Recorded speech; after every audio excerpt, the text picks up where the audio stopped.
A few weeks ago, the Wall Street Journal published an op-ed called "The Myth of Systemic Police Racism," and it is riddled with scientific and journalistic errors. We're going to run through some of the highlights in this video. The TLDNR version goes like this. The piece relies heavily on research about police shootings specifically to make claims about police generally when they only support claims about police shootings. The piece cites a study which prompted 2 follow-up papers that found errors and contradictory results, and in parts actually contradicts the claim they're trying to make anyway. The piece also cites well-known research out of context which actually contradicts their claim when taken in context. The piece is an op-ed, but presents itself as authoritative and quantitatively based while making a huge claim, and thus should be held to a higher quantitative standard. To elaborate a little on the statistical scope argument, it is not appropriate to generalize studies about shootings to policing in general. You can't study one aspect of a profession and claim to understand it deeply. There is more to policing and to police discrimination than shooting. Consider the use of baton, pepper spray, random stops, handcuffing, etc., and we'll get into more of this later. Also, a study of the Philadelphia Police Department doesn't allow you to make claims about police, it allows you to make claims about the Philadelphia Police Department. This would make sense as supporting evidence complementing strong literature in support of the core claim, but we will see that is absolutely not what's going on here. The Johnson paper. This paper shows no evidence of racial disparity, but only studies shootings, and even then only focuses on the traits of the officers involved in those shootings.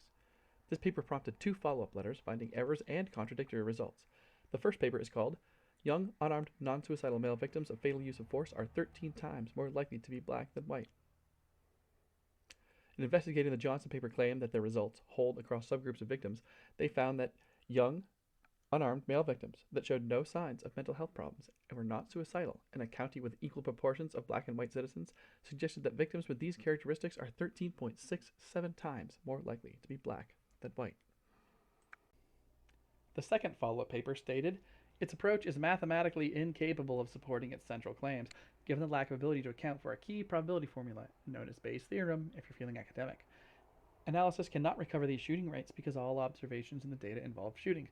Essentially, you can't say they were not shot in this number of cases and shot in this number of cases to get a rate because in this data set, everybody was shot. A correction letter was published changing white officers are not more likely to shoot minority civilians than non-white officers to "as the proportion of white officers in a fatal officer-involved shooting increased, a person fatally shot was not more likely to be of a racial minority." This is an interesting thing, but it is a nuance about the proportions of races involved in officer shootings by officer. It is not a scathing indictment of the idea of police racism in general. What I think is most unusual about choosing the Johnson paper to argue that systemic racism by police doesn't exist is the following quote. "Black civilians fatally shot by police relative to white civilians are more likely to be unarmed and less likely to pose an immediate threat to officers." This is a quote from the paper the author is using to say that systemic police racism is a myth.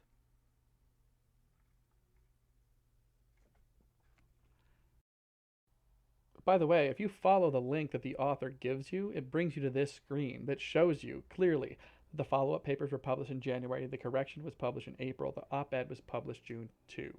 All this information is freely available. The author sends you there. Which is not a great look.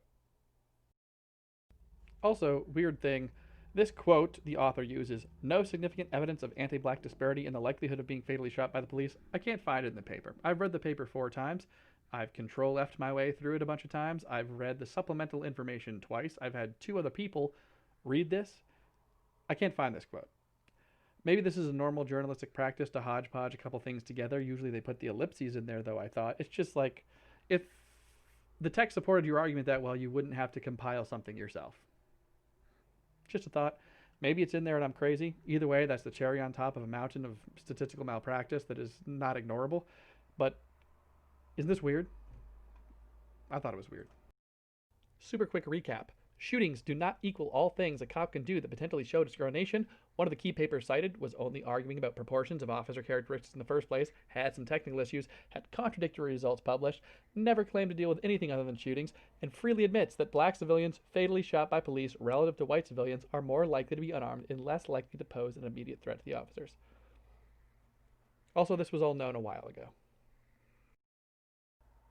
The author does not cite a particular paper by Roland G. Fryer Jr., but I had read about work by Roland G. Fryer Jr. before, so at a quick Google I found it again.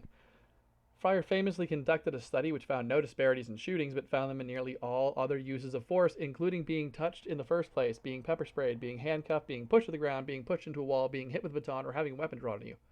Taken in context, this argues strongly against the idea that there is no systematic racism by police. There are 7 or 8 positive findings, and the author has conveniently picked one negative finding to make the claim that systematic racism by police is a, quote, myth.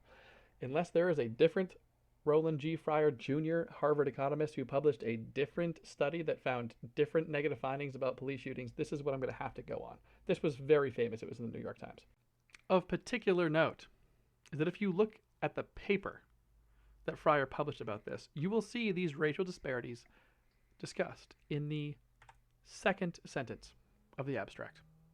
Second, it is not a lot to ask in terms of due diligence to read past the first sentence of a paper, especially if you're going to make enormous claims.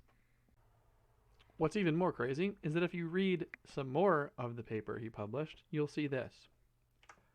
Even when officers report civilians have been compliant and no arrest was made, blacks are 21.2% more likely to endure some force in an interaction. This is work they're referring to as evidence against systematic racism by police. Against. They sent me to this paper.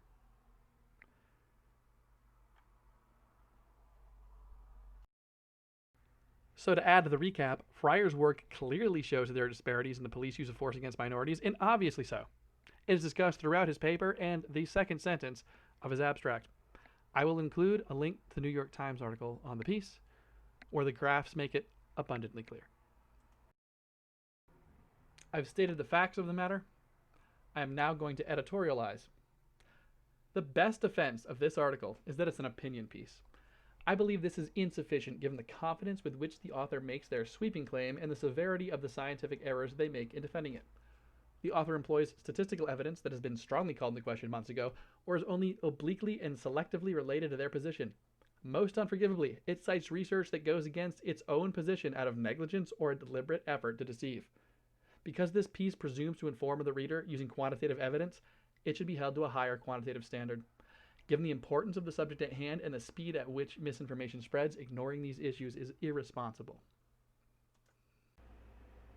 By the way, I kept this on the topic of police due to the piece I was criticizing, but it's worth noting that looking at only the police doesn't even begin to consider the evidence against the U.S. criminal justice system as a whole and the systemic forces that have been working against black people for centuries. You're entitled to the opinion that there is no evidence of racial bias in the U.S. criminal justice system. Your opinion is wrong. The evidence doesn't care about your feelings on the matter, but being able to change your mind in light of new evidence is a noble trait, and that is central to scientific reasoning and skepticism. Here's some other links that I think are very handy.